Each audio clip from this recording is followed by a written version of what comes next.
जब पवन सिंह मंच से खुलेआम धमकी देकर कहते हैं कि घर में घुसकर मारेंगे, दो कुत्ते जो लखनऊ में भौंक रहे हैं, हमारे चिथड़े उड़ाने का बात कर रहे हैं, उनको घर में घुसकर मारेंगे उन कुकुर सबको, तो सवाल उठता है कि आखिरकार वो लड़के कौन हैं जो पवन सिंह को चैलेंज देते हैं और पवन सिंह उनके कारण परेशान हो जाते हैं और पवन सिंह के नाक में उन्होंने दम कर दिया। और आखिरकार उन लड़कों की पवन सिंह से दिक्कत क्या है? उन लड़कों का पवन सिंह से बड़ा घनिष्ठ संबंध रहा है। वो लड़के पवन सिंह के फैन रहे हैं, पवन सिंह के हमेशा इर्द गिर्द रहने वाले हैं, लेकिन अचानक से ऐसा क्या हुआ और इस बहती गंगा में खेसारी लाल यादव ने कैसे उन लड़कों को अपना सपोर्ट देकर हाथ धो लिया? इन तमाम चीजों के बारे में बताएंगे कि वो लड़के आखिरकार हैं कौन और कहां के रहने वाले हैं। अब इसके बाद बातचीत करेंगे कि आखिरकार चिराग पासवान क्या वाकई में तेजस्वी यादव से बड़े हो चुके हैं और चिराग पासवान अगर तेजस्वी यादव के साथ चले जाएंगे तो तेजस्वी यादव उसी में दब कर रह जाएंगे और चिराग पासवान आगे बढ़ जाएंगे। यह सवाल हम इसलिए कर रहे हैं क्योंकि शाम्भवी चौधरी जो चिराग पासवान की पार्टी की सांसद है, सबसे युवा सांसद है बिहार की, वो शाम्भवी चौधरी इस बात का जिक्र करती हैं और कहती हैं कि तेजस्वी से बेहतर नेता चिराग पासवान है। अगर वो तेजस्वी के साथ चले गए तो तेजस्वी यादव से बड़ा चेहरा उनका बन जाएगा और दिक्कत तेजस्वी यादव को होगी। हमने सोचा कि जरा इसके बारे में भी चर्चा किया जाए, जो वाकई में ग्राउंड की रियलिटी क्या है, इस पर बातचीत कर लिया जाए। इसके बाद हम लोग बातचीत करेंगे एक प्रेग्नेंट महिला जिसको लेकर एक एम्बुलेंस 2 घंटे तक सड़क पर रुका रहा और रोकने वाले पुलिस वाले थे। वो इसलिए रोक रहे थे क्योंकि मुख्यमंत्री नीतीश कुमार का काफिला उधर से गुजरने वाला था। हम इसके बारे में चर्चा करेंगे कि क्या वाकई में वीवीआईपी इतना महत्वपूर्ण हो गया है कि वीवीआईपी का काफिला आएगा तो कोई प्रेग्नेंट महिला तड़पती रहेगी, उसके परिजन हाथ जोड़कर साहब साहब हमको जाने दीजिए कहते रहेंगे, लेकिन पुलिस वाले अपने साहब का रास्ता क्लियर करने के लिए एम्बुलेंस तक को नहीं जाने देंगे। और अगर वाकई में लोकतंत्र में ऐसा होता है तो राजतंत्र और लोकतंत्र में अंतर क्या है? लोकतंत्र में जनता मालिक होती है तो आखिरकार जनता मालिक के होने का मतलब ही क्या रह जाता है? इन तमाम मुद्दों पर बातचीत करेंगे, लेकिन उससे पहले हमारा नमस्कार स्वीकार करिए। हमारा नाम मोहित कुमार सिंह है। सबसे पहले पवन सिंह के मुद्दे पर बात करेंगे। लखनऊ में काला ओढ़नी एक गाना पवन सिंह का, आप कहिए कि काफी समय से जिस गाने का इंतजार था, उस गाने के रिलीज का इवेंट होता है, उस इवेंट में बोलने के लिए आते हैं पवन सिंह। वहां पर जब माइक आता है तो एक बहिन के मतलब कि बहन का, उस वहां पर बहन शब्द का प्रयोग करके गाली देने के लिए बोलते हैं।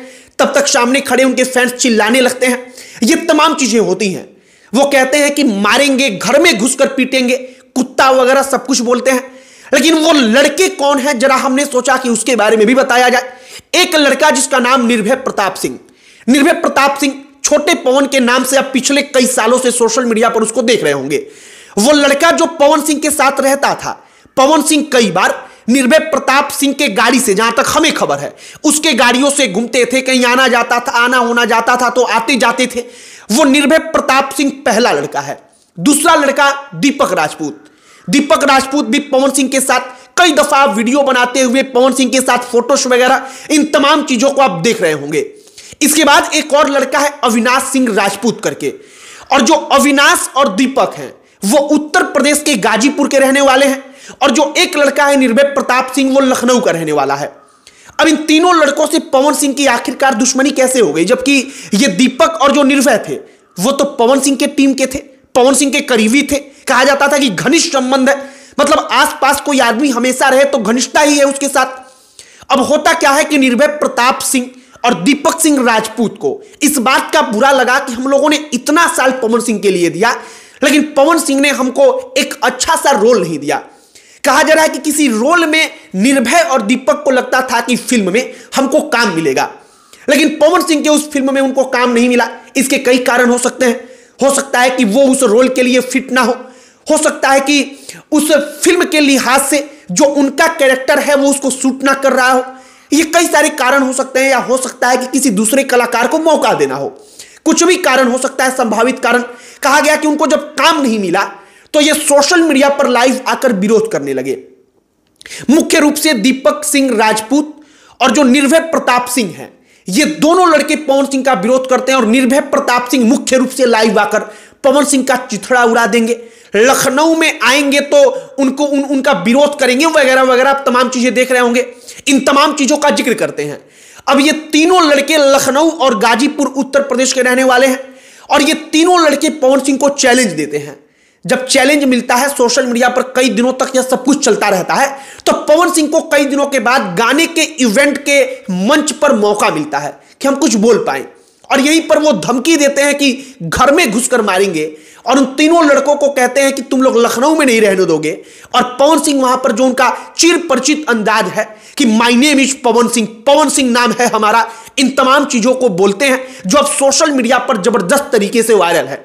तो वो तीन लड़के और तीन लड़कों में मुख्यतः दो लड़के निर्भय प्रताप सिंह और दीपक सिंह राजपूत, इन दोनों लड़कों के बारे में हमने सोचा कि जरा आपको बताया जाए, जिन्होंने इतना नाक में दम कर दिया पवन सिंह के कि पवन सिंह को माइक लेकर धमकी देना पड़ा और उनको बोलना पड़ा कि तुम लोगों को घर में घुसकर हम मारेंगे। बाकी अब इसके बाद दूसरी जो बातचीत चर्चा हम करेंगे चिराग पासवान बनाम तेजस्वी यादव को लेकर। क्या वाकई में चिराग पासवान का कद तेजस्वी की तुलना में बड़ा है? बड़ा गंभीर सवाल है।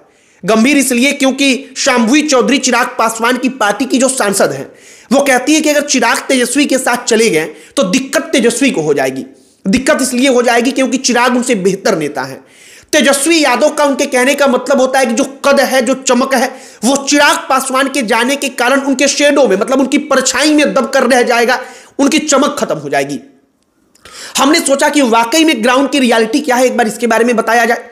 अब लोकप्रियता की बात की जाए तो चिराग की लोकप्रियता है, नो डाउट चिराग पासवान की लोकप्रियता बिहार में है।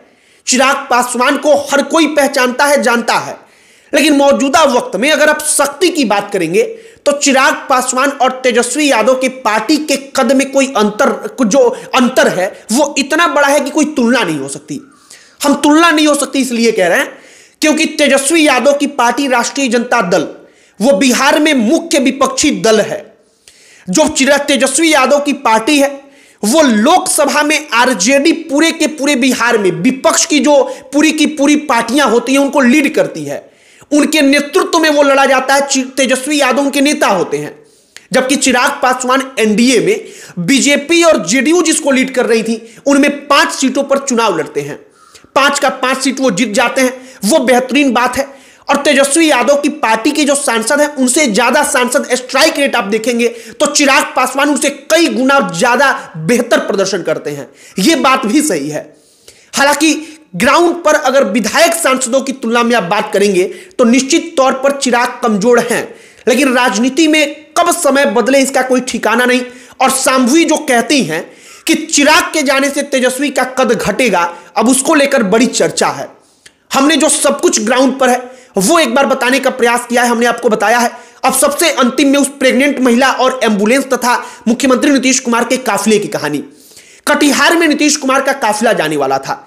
2 घंटे पहले से ही बताया गया कि पूरा का पूरा रास्ता ब्लॉक कर दिया गया क्योंकि नीतीश कुमार को कोई दिक्कत ना हो जाए। कम से कम इतना रहम तो करना चाहिए था, मानवता दिखाना चाहिए था कि कोई प्रेग्नेंट महिला जो एम्बुलेंस के अंदर तड़प रही है, रो रही है, वो दर्द के कारण कराह रही है, उसके परिजन कह रहे हैं कि साहब बस हमको निकल जाने दीजिए, एम्बुलेंस है, हम लोग दिक्कत में हैं, परेशानी में हैं। लेकिन उस महिला तक को वो पुलिस वाले गंभीरता पूर्वक नहीं सुनते, उस महिला तक की स्थिति पर वो रहम नहीं खाते और 2 घंटे तक एम्बुलेंस को रोका जाता है। दैनिक भास्कर अपनी रिपोर्ट में कहता है कि जो सीएम के आने का टाइम था उसके 2 घंटे पहले ही सड़क को रोक दिया गया। इसलिए रोक दिया गया कि मुख्यमंत्री साहब के काफिले में कहीं कोई चूक ना हो जाए। अब एक बात जिसकी हम सबसे ज्यादा चर्चा करना चाहते हैं, हम अक्सर बात करते हैं कि वीवीआईपी कल्चर बनाम आम जनता। जब प्रधानमंत्री ने यह फैसला किया कि अब लाल बत्ती जो होगा वो मुख्यमंत्रियों के गाड़ियों पर नहीं होगा, तो लोगों ने कहा कि वीवीआईपी कल्चर खत्म हो जाएगा। लेकिन वीवीआईपी कल्चर खत्म नहीं हुआ है। सीएम आते हैं, कोई मंत्री आते हैं तो पूरी सड़क रोक दी जाती है। आप रोकिए, लेकिन कम से कम इस बात को तो ख्याल रखिए कि अगर कोई मरीज है तो उसका रास्ता ना रुके, क्योंकि उसके पास वो समय कितना क्रिटिकल है शायद आप और हम कोई भी इसका अंदाजा नहीं लगा सकता। ना आपके वीवीआईपी सीएम हो या मंत्री हो, कोई नहीं लगा सकता इसका अंदाजा। और अगर उसको कुछ हो जाए तो मुख्यमंत्री, प्रधानमंत्री, राष्ट्रपति कोई उसको लाकर फिर वापस उसके परिवार को दे नहीं सकता है। बाकी एम्बुलेंस जो फंसा, हमने सोचा कि असल वीवीआईपी बनाम आम जनता की जो दिक्कत है उस पर भी चर्चा हो। आपकी क्या इस पर प्रतिक्रिया है, कमेंट बॉक्स में लिखकर बताइएगा। वीडियो यहीं पर समाप्त करते हैं। अंत में हमारा परिचय, हमारा नाम मोहित कुमार सिंह है। बहुत बहुत धन्यवाद।